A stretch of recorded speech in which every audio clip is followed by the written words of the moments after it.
The Supreme Court has asked the centre to ensure that closure of thermal power plants in the Delhi National Capital Region does not affect power supply, while indicating that rise and use of renewable energy for power production should become a permanent solution to switch from use of thermal energy. The Solicitor General agreed with the court's suggestion and submitted that he will conduct a meeting with officials from the Union Ministries of Power and Environment in this regard. The top court refused to pass orders after centre and state governments informed about various pollution control measures currently being undertaken and will now hear the case on the 10th of December. The three-judge bench of CJI Justice NV Ramana, Justice Chandrachud and Justice Surya Kant allowed work at under-construction hospital sites to carry on after being requested by the centre and Delhi government to do so. The Commission for Air Quality Management in Delhi NCR had informed the Apex Court that an enforcement task force has been constituted to monitor compliance with pollution control orders. 17 flying squads have been designated to act against violators, while industries in Delhi NCR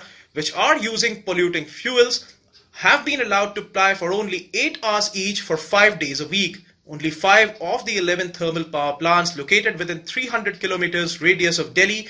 will be able to run till the 15th of December, while all schools and colleges shall remain closed except for examinations and laboratory practicals. Entry of trucks in Delhi will continue to remain suspended, with only trucks carrying essential goods to be allowed. Uttar Pradesh state government objected to closure of industries using polluting fuels, submitting that Western Uttar Pradesh's sugar industry will close down if it is given limited hours to work in the sugarcane crushing season, as the heavy machinery takes hours to shut down and return to efficient working capacity. While the state government sought the top court's intervention to save the sugar and milk industries, the court held that the industries were free to approach the Commission for Air Quality for relief and asked how soon do they plan to switch to using cleaner fuels. Appearing for the petitioner, senior lawyer Vikas Singh claimed that there was a pattern being exhibited by governments to avoid getting adverse orders from the court on pollution control. He argued that when the Apex Court